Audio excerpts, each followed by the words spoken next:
Hi everyone, if you're looking for a cozy winter craft, you're in the right place. I'm sharing how to make a classic Scandinavian snowflake. It's simple, elegant, and adds the perfect handmade touch to your holiday decorations.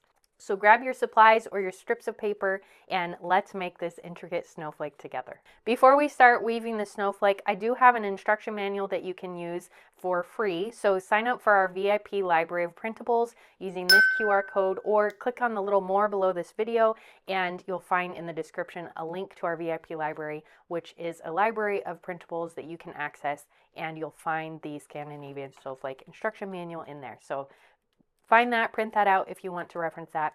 And now let's dive into weaving a basic Scandinavian snowflake.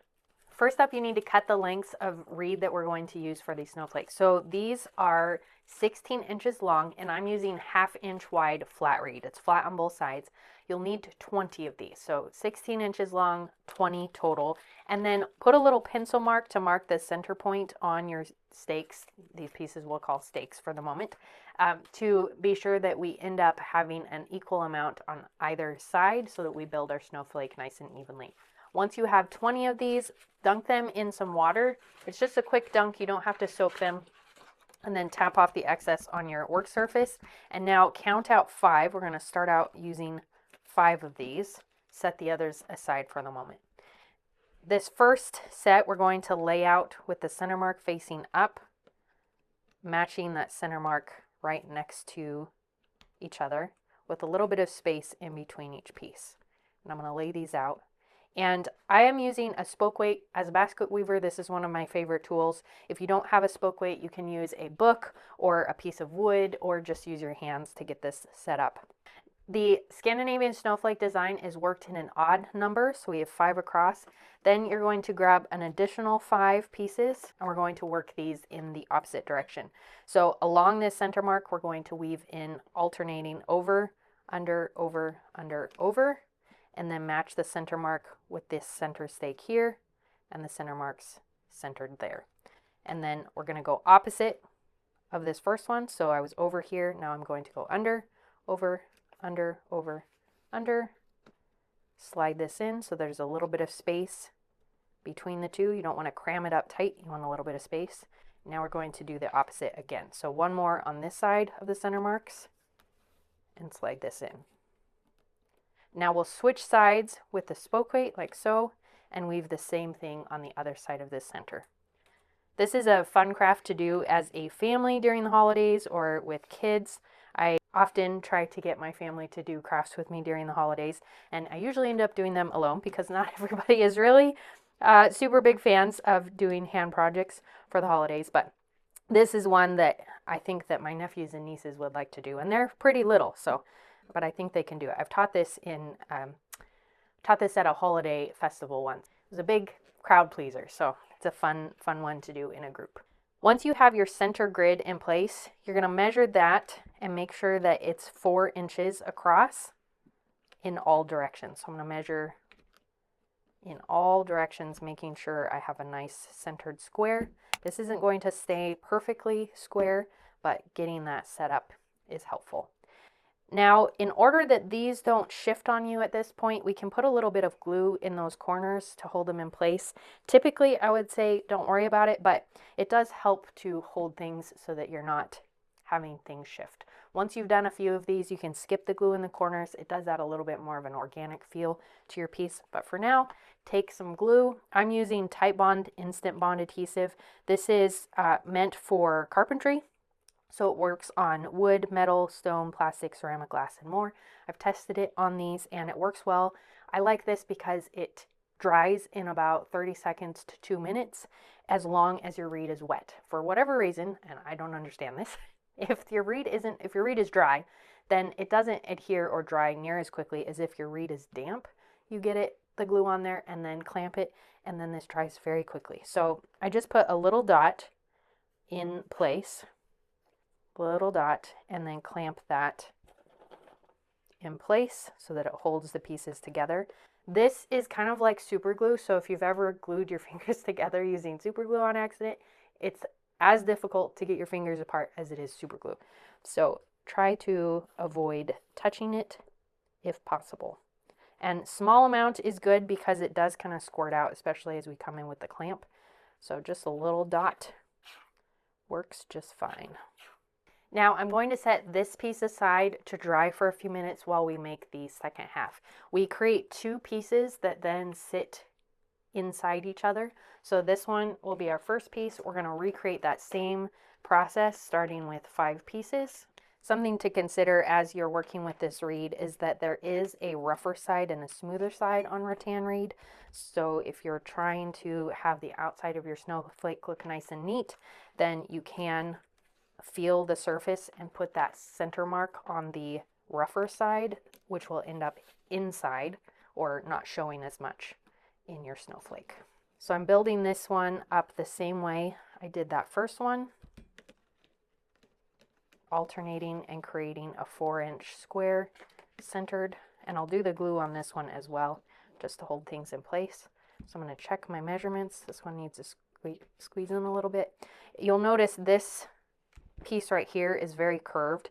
That will get adjusted as we make the legs of our snowflake. For now, it's going to give me some bit of a problem as I try to square this up, but that's okay. This is an organic material, and so sometimes we have to be flexible in the way that we use it. Now I'll do the little dollops of glue in the corners and then throw in my clamps. Sometimes it's easier to do all the glue dollops first and then clamp because you can get the glue down, you know, gravity feed it into the bottle and it'll flow a little bit faster for you if you do it all at once. Now that is my second piece. I'm going to set this one aside and grab my first one. So we're going back to that first piece, and you can take the clamp off and do a little test. It feels like these are pretty solid glued together, so that's good. I can take those off. Now comes the fun part where we're going to start making the legs of the snowflake. So flip this over so that the pencil marks are facing down, and then bring it kitty corner so that you can catch 2 opposite corner pieces. Now bring your pointer fingers on top of those pieces and your thumbs underneath, and doing it in this order is really helpful. This is how I teach it in classes, and I find that folks find this way of doing it helpful to keep the legs organized, because if you do it backwards, your snowflake won't fit together quite as well. So fingers or pointer fingers on top, thumbs underneath, like you're pinching the reed ends in your fingers. And then you're going to loop this down and under so that your thumbs come on top. And now these ends, the short end is going to line up with the long edge of that other piece to create this nice loop.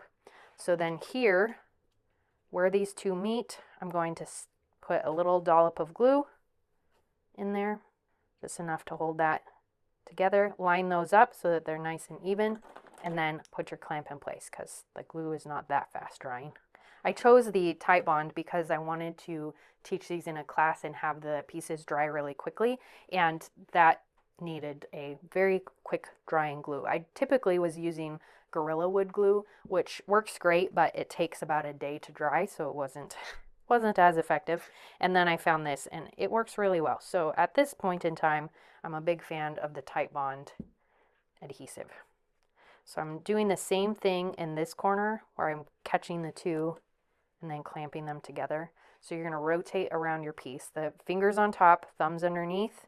Bring this around and then line up the short edge with the long edge so it looks like that. We'll put a little bit of glue in there and then clamp this in place. Okay, that's the first set. Now we're going to do the second set of pieces. We did the kitty corner pieces that are right next to each other. Now we're going to do the second set. They're going to tuck under just the same, but we need to cut them down by about 1/4 inch. So I'm going to cut off about 1/4 inch of length off of each end. This just shortens them down so that they sit slightly different place. And then we're going to do the same thing. Pointer fingers on top, thumbs underneath, curl it around, and you'll have to go through that first leg to kind of glue this in place. And then you'll use another clamp to hold this set in place. Whoops, that's sliding on me. Try to get that nice and squared. Another way to make these is to use paper. You can cut paper strips to about 1/2 inch to 1 inch, depending on how big you want them, and do the same exact process using paper. And a really fun way would be to do a paint pour, if you're familiar with that technique where you pour the paint over the paper, let it dry, and then you cut that piece of paper down to create strips, you'd have a very mottled kind of almost tie-dye-ish style star or snowflake, which would be a really fun texture. Or even wrapping paper if you have something that's a little bit stiffer that will stand up to the gravity of hanging. Okay, so that is all of my pieces that need to be done for now. I'm going to set this one aside and do the same thing starting with my second piece. So don't forget, the first step after you take the clamps off is to flip this over so that the pencil marked side is facing down. This will set us up so that the pencil marks don't show on the outside of the snowflake. So do the same thing where you loop your corners and glue them like we did for the first one. When your two sections are glued and clamped, we are ready to combine the two. We're going to take one of these pieces and flip them over so that the pencil marked side is facing up, and take the other piece so the pencil marks are facing down. We're going to set this in so that they alternate, so that the legs of this one match up with the straight pieces of the one below it, like so. And now we're going to slide this guy, the leg from underneath, through, and we're going to start attaching these together. So I'm going to take my clamps off here, and we're going to trim this down so it's nice and straight, cut across, put a little dollop of glue on this first one in the point, this first guy, and then line up this end so that the end fits into the point. We'll come in here once this is all done and trim down these ends that stick out, but we want to cover up that point like so, and then clamp that in place. And now put a little glue, kind of scoot this out so you can see the second leg. Put some glue in that point like so, and then line this up on the straight piece as well. We just want it to sit about a 1/4 inch or so away from the first one. So put that on there, line it up, and then get a clamp in there, clamp it in place like so. Now I'll rotate again. This one's going to go in, so I'm going to do that here in a few minutes. Once we flip it over, I'm going to do all the ones that are pointing down first. I use this to kind of cover up all the layers and the messiness of the ends so that that kind of hides a bit. These make great gifts. If you make up several of these, you can put them together. 3 is a great number for a set because for some reason the odd number is very appealing to the eye. So having a set of 3 that hang together at different heights in your window or on your wall look really attractive. I have a dream of creating a whole snowstorm of these to hang from my ceiling. I think that would look really cool. You can do these in the natural reed like we're doing for this one, or incorporate different colors if you dye your reed or you purchase dyed reed. Another benefit of signing up for the VIP library, where you get the instruction manual for this, is that you'll get notified when we do a color drop. So we're doing seasonal and themed color drops for basket reed, where we're doing approximately 4 colors of reed in different sizes in a set, and they each will have a theme. For the holidays, we're doing a holiday themed set with reds and greens. You'll get more information about that once it's launched. So being part of our email list is a great way to hear about any new basket designs or color drops that we're doing in the shop. And it's a great way to get colorful reed to incorporate into your snowflakes. Here I've done all 4 of this section. So I have my 4 legs of this guy. I'm going to flip this whole piece over. We're going to do the same thing on the other side. So you'll slide these through and then insert these and glue them together. As a kid, I really loved making homemade gifts for all of my family. And I remember when fall would hit, I'd start scurrying around getting all the craft books from the library and trying to figure out what I could give everybody. And this is a great option because you can do them in people's personal decorating colors. So if you decorate in pinks, you can do in pink. If you decorate more traditional, you can do in traditional colors. You can do the natural, which is really a good kind of neutral for a lot of different styles. But these are very elegant ornaments. They work as a tree topper as well. So they're a fun gift to give, and they look really elegant and complicated. But as you can see they're not actually that difficult to put together. Now, when you've gone around and you have all your pieces attached, you can see your beautiful snowflake starting to form. We can take the clamps off of those that we did the first round. And then on the ends here, I have some pieces that are poking out. I'm going to come and trim down those ends so that they don't stick out on the edges there. I'm going to do this on each length, tidying up these ends. Then I'll take the clamps off on the other sets and do the same thing. And you can see how fast this type bond glues together or holds. So any kind of wood glue will probably work. You may just have to set them aside and work on each stage one step at a time to allow the glue time to dry before you take the clamps off. Super glue does work, but I find that it doesn't hold as long, and because it's so like brittle, it can cause the snowflake to not hold together for very long, and there is a lot of tension on the reed as you're weaving and making the snowflake, so it tends to pop out. So that's an option. Now you have made a beautiful snowflake.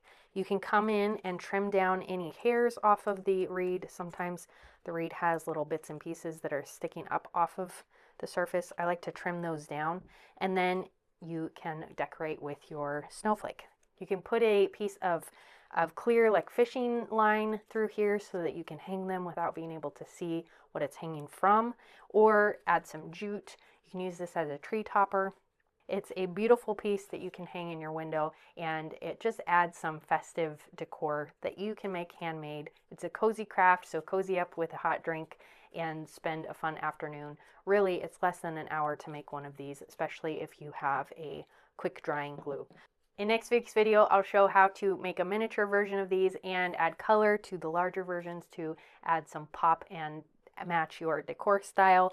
Be sure to check the description below for the resources, the instruction manual, and the color drops that we have in our shop. And until next time, check out this video. Happy weaving. See you later.